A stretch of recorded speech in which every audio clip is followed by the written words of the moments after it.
LG may not be the leading mobile giant in the US, but that hasn't stopped the company from trying its hardest with its new flagship device, the G2. I'm CTNtechnologynews, and today I will be reviewing LG's newest flagship phone.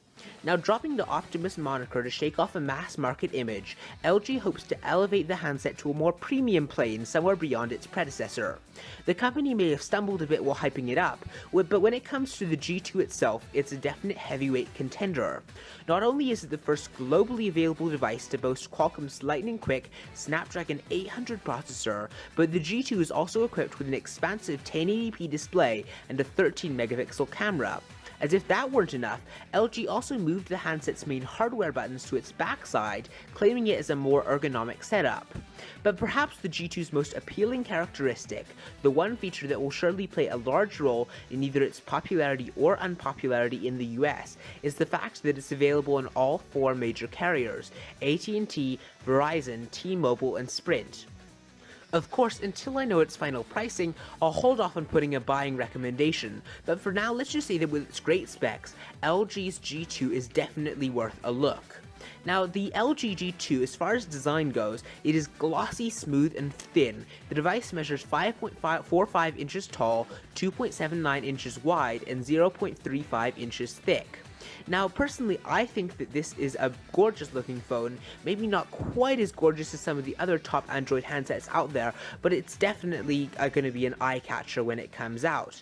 The massive 5.2-inch IPS LCD display has 1920 by 1080 pixel resolution and 423 pixels per inch density. Responsive and glove-friendly, it runs edge-to-edge against the bezel thanks to a dual routing touchscreen sensor technology that reduces the size of the bezel to just 0.1 inches thick. Now, the one thing that's slightly unusual about this smartphone is the buttons, which are on the back side. Now, I actually didn't notice too much change.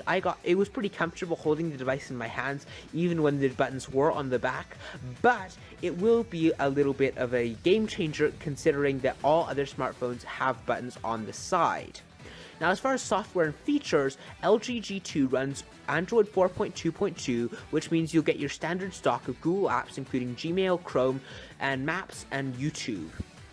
Now, as far as what's new from LG introduced a slew of new UI and gesture control features with the G2. One such feature is Slide Aside, which lets you pull up and access 3 apps of your choosing. And on the surface, this sounds like a really great feature, but I found that swiping 3 fingers across the display to engage the function was pretty awkward and unintuitive.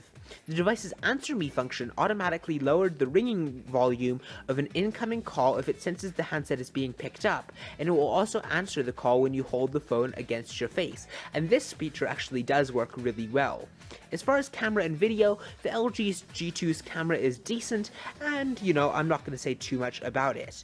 Performance on this phone is very respectable, although keep in mind that this is an unlocked global version that isn't optimized for any network.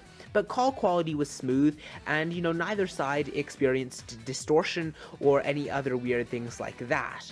When it comes to the mobile market, the G2 still faces stiff competition, but while the phone may not be a game changer, it absolutely meets current expectations for a super premium phone. True, it is missing a micro SD card slot, and it does have an embedded battery, but the handset makes up for all that with its lightning fast processor, great camera, and fantastic screen. Let me know what you think of the LG G2 in the comments below, and thanks for watching this review.